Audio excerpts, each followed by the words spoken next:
Thanks for sitting down with us. Whenever you're ready, we can open up with a statement and then get into some questions. Yeah, I felt like tonight was a high-level basketball game by two really good teams, a lot of good players on that floor.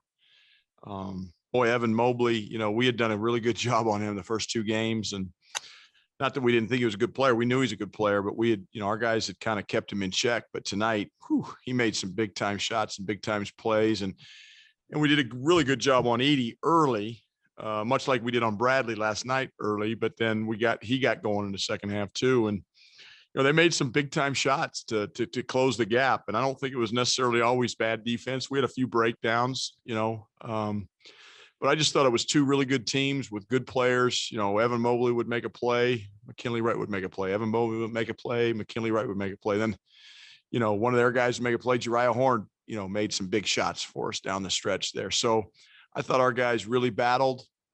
Great defensive intensity out of the gate. And then, but when USC gets it going offensively, they've got some really, really talented players, and they were good tonight. So it's kind of one of those games, whoever had the ball last. And fortunately, it was us tonight. And Deshaun Schwartz made a big time, tip dunk to win that thing. Great. And we'll get started with Justin Guerrero. Tad, you alluded to it a second ago, but USC shoots 60% in the second half. And normally a team does that. They're not the one that loses a game. And so, yeah. I mean, other than just sheer willpower and just a desire to pull this one out and get the final basket, I mean, what did it take to actually pull this one out and get the win tonight? I think the key was rebounding, and that's something we had talked about coming into this game. USC is a really good rebounding team, especially offensively. And again, when they shoot 60%, there's not a lot of offensive rebounds to be had. But in the first couple of games, they had 12 and 13 rebounds against us, respectively. And tonight, they only had 8. And our guys, we out rebounded them by 8. And I thought that was the difference in the game, quite frankly, because it was a kind of a heavyweight fight with them making shots, us making shots. And yeah, we felt like, man, we went some stretches where we could not stop them and had no answer for them. And, we're a pretty good defensive team, but USC played extremely well, I thought, offensively tonight. Jake Shapiro. Tad, the role Jariah Horn has played here over the last few weeks, it continues to grow, and he just continues to step up in the moments as a big, veteran player for you guys. What can you say about his game tonight, just staying steady through some misses and hitting some really clutch shots? Yeah, Jariah is a big shot taker, big shot maker. He's got supreme confidence. He's a rhythm shooter. He missed some ones that he normally would make. I mean, 6 for 15 is not normal Jariah Horn. Usually that's 6 for 9 or 6 for 10. But he got it going, and he doesn't, the great shooters, they don't have a memory, and he lets it go, and his teammates believe in him. He believes in himself, and what a team victory. I thought, in the first half, our bench was terrific. I mean, Keyshawn Bartholomew, when McKinley went out with the blow to the head, gave us big time minutes. Jabari Walker gave us big time minutes. Maddox Daniels hit a big shot for us in the second half, a pull up that was a much needed basket. So, the thing I love about this team is we have so many weapons, and certainly Jariah is one of them, and he's become a reliable guy. We've got a really good kind of mojo going with starting our two bigs with Dallas and Evan. But then, as the game goes on, Jariah gets in the mix, and when he's playing well, we're a force to be reckoned with ourselves offensively. Eric Bean. Hi, Coach. Tonight was a game of runs. In what ways is a veteran team like yours able to adjust when USC may go on a run, and while you guys may go on a run, just kind of that type of game?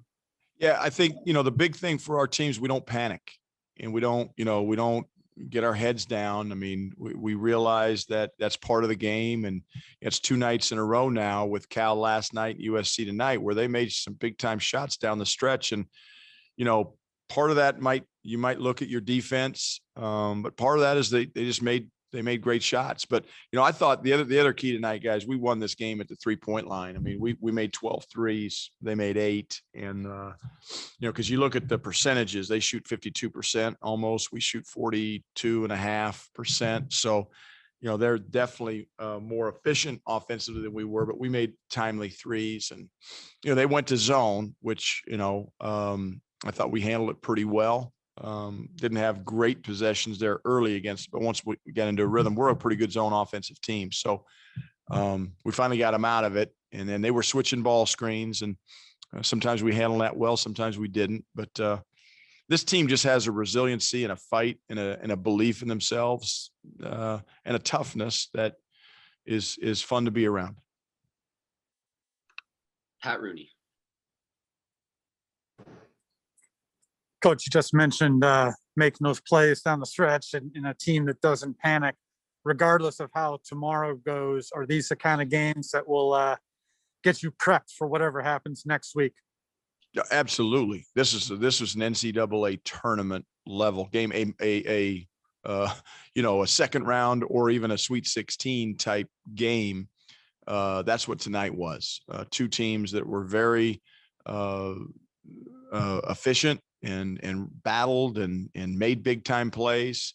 This was a high level basketball game, and we made an extra play. And Deshaun Schwartz, the shot against Dayton last year, to win that game, it was a big time win for our program. And then tonight's tip dunk, I mean, those are big time finishes. So it's going to prepare us without a doubt, Pat. And we'll go to Neil Wilk. Tad, is there anything that McKinley Wright does that surprises you anymore, including walking out of the locker room after it looked like he got knocked out? I mean, literally knocked out. Anything that he does that can surprise you?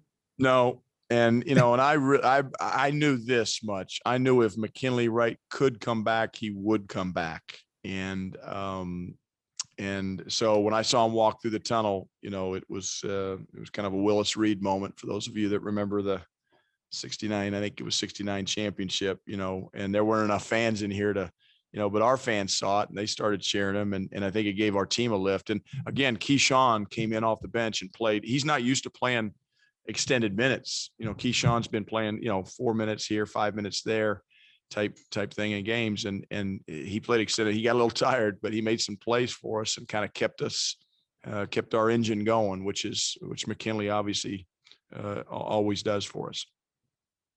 And back to Justin Guerrero. Coach, just that final possession you guys had, McKinley just trimmed some time off the clock, ends up taking the final jumper. And of course, Deshaun crashes the glass, tips it in. Could you kind of just take us in the huddle a little bit, that preceding timeout? Was what transpired with that final play, was that reflective of what you guys had talked about in the huddle? Or Justin, absolutely. No, there was about a 5 second differential. So we were going to hold it for the last shot. We want to take that shot with about 3 to 4 seconds to go on the shot clock. I think there was a little bit less than that, but we wanted to definitely take it down to the end. We had a play called for McKinley, kind of an isolation play, and Edie did a good job of sniffing it out. And Evan Batty made a really, really veteran play, and he came and set a ball screen for McKinley. McKinley got a great look. I mean, there's nobody we want shooting that ball in that situation more than we want McKinley in a wide open 15-footer. It didn't go down, but Deshaun Schwartz did his job, and he crashed the boards, and he was able to get the tip dunk. And it was, again, big time players make big time plays. So yeah, we didn't get what we necessarily wanted. We wanted to get something at the rim, maybe put ourselves at the foul line. USC did a good job of guarding it, and Evan made a great job of recognizing it and setting the ball screen for McKinley to free him up. And McKinley got a great look. We'll take that look from. He's making that pull up 15-footer a lot right now. So yeah. That's what went on in the huddle there. Jake Shapiro. Tad, for as long as I've known you, you've talked about playing for championships. You got a chance to do that tomorrow. A couple guys on your program, McKinley Wright, obviously a star pupil of yours, and Nate Tomlinson right by your side was a big part of that other championship of yours. And Jariah Horn's kind of been playing a Carlin Brown role. What are your feelings and thoughts going into this, and maybe reflecting it all, or is it just kind of all full steam ahead, focusing on tomorrow? Full steam ahead, but we are playing for a championship. We're playing for a championship ring.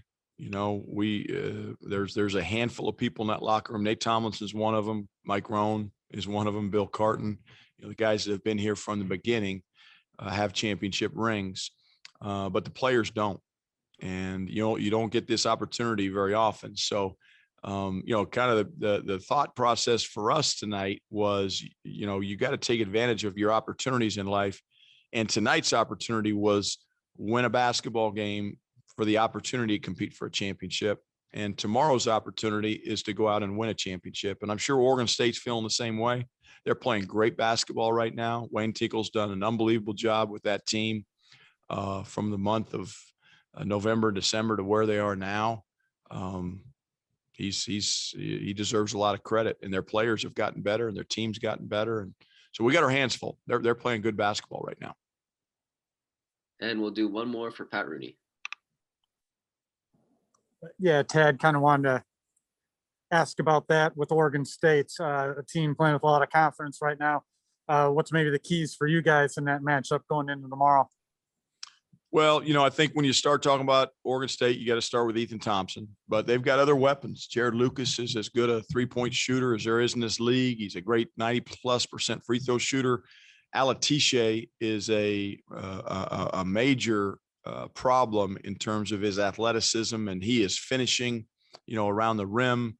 He's very bouncy. Silva, if he catches it deep, forget it. He's not playing a lot of minutes for him, but when he plays and catches it down low, he's a load. So they've got multiple guys that are playing well. Again, we got our hands full. So we played them a few weeks ago in Corvallis, and, we won the game, but it wasn't an easy win. It wasn't a blowout win. It was a hard fought win.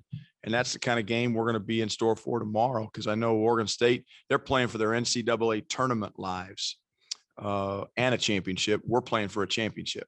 And so we better be ready to strap it up. But these opportunities don't come around very often. We had one, what was it, 8 years ago, 2012, 9 years ago, whatever it was. It's a long time to, not have this opportunity. So we've put ourselves there. Now it's a matter of going and trying to get it done. All right, Coach. Thank you so much. Good luck tomorrow. Thank you.